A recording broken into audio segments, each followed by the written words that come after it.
Bonjour à tous, dans cette courte vidéo, on va voir comment créer des boîtes de texte, justement pour pouvoir écrire du texte, que ce soit un texte avec un attaché, avec un leader en anglais, ou juste une boîte de texte qui va, par exemple, être à cet endroit, comme ça c'est une boîte de texte.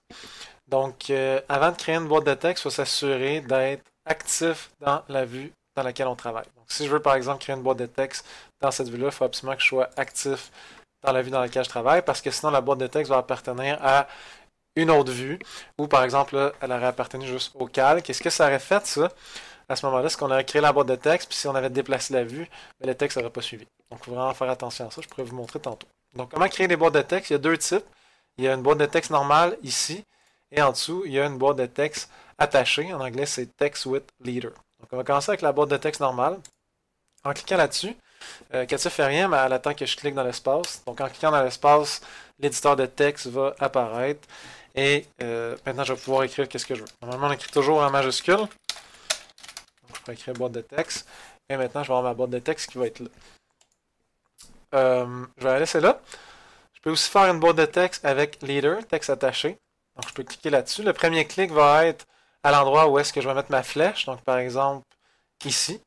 Et mon deuxième clic va être où est-ce que je veux mettre ma boîte de texte à ce moment-là. Donc en ce moment, j'ai un seul leader et le leader, c'est une flèche.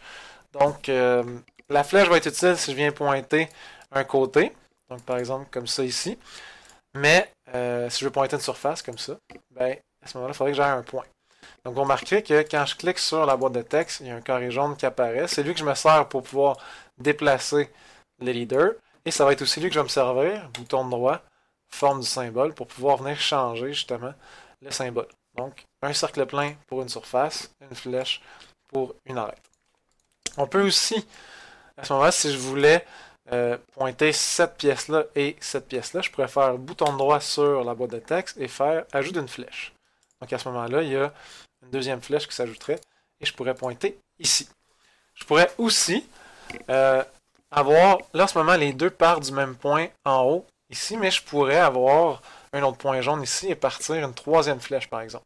Donc ce que je pourrais faire sur le point jaune, je pourrais faire bouton droit et ajouter un point. Et à partir de ce point-là, je pourrais faire ajouter une extrémité. Donc à ce moment-ci, on voit vraiment, je pourrais aussi à ce moment-là déplacer ma boîte de texte d'une façon un peu spéciale avec ce point-là. Je pourrais aussi supprimer la ligne d'attache si à ce moment-là je ne la veux plus. Donc je pourrais supprimer carrément la ligne d'attache pour garder juste l'autre ligne d'attache. Ici, on n'a pas choisi d'avoir une ligne d'attache au début, mais ça ne veut pas dire que je ne peux pas en avoir une. Je peux quand même faire bouton droit et quand même faire ajout d'une flèche. Donc même si à la base il n'y avait pas une flèche, si je fais ajout d'une flèche, je vais être capable de l'ajouter. Puis même si ça dit ajout d'une flèche, je peux quand même à ce moment-là venir changer la forme du symbole pour avoir un cercle plein. Une petite chose qui est intéressante à savoir, c'est qu'en ce moment, si je clique sur la boîte de texte, vous avez un cercle vert qui est ici. Donc, dans le fond, le leader part de la gauche, mais parfois, j'aimerais ça le faire partir de la droite, ou inversement. Donc, c'est vraiment avec ce cercle vert-là qu'on va pouvoir cliquer dessus et me déplacer vers la droite ou vers la gauche, dépendamment de ce qui m'intéresse à ce moment-là. Ça marche? Je vais juste vous montrer ce que je disais tantôt. Dans le fond, on est actif sur la vue étau assis. Si par exemple, j'active ma coupe AA et que je dessine, en fait, que je viens inscrire ici ma boîte de texte dans cette vue-là, regardez qu'est-ce qui vient d'arriver. Donc, mon cadre ici vient d'agrandir. Et là, ce que j'aimerais, c'est, par exemple, bon, j'aimerais que le texte qui est ici suive la bulle 13. Je donne un exemple. Ben, si je déplace ma vue, regardez qu'est-ce qui arrive. La bulle 13 se déplace, mais mon texte reste là parce qu'il est dans l'autre vue. Donc, faites extrêmement attention à ça. Il faut vraiment qu'on soit actif dans la vue. Si jamais on veut venir inscrire des notes, comme ça ici, les notes appartiennent à rien d'autre que la feuille, en réalité, le cartouche. Donc à ce moment-là, on doit double-clic sur Calc 1, Calc 1 ou Sheet 1 en anglais. Donc à ce moment-ci, là, vraiment les notes sont dans le calque.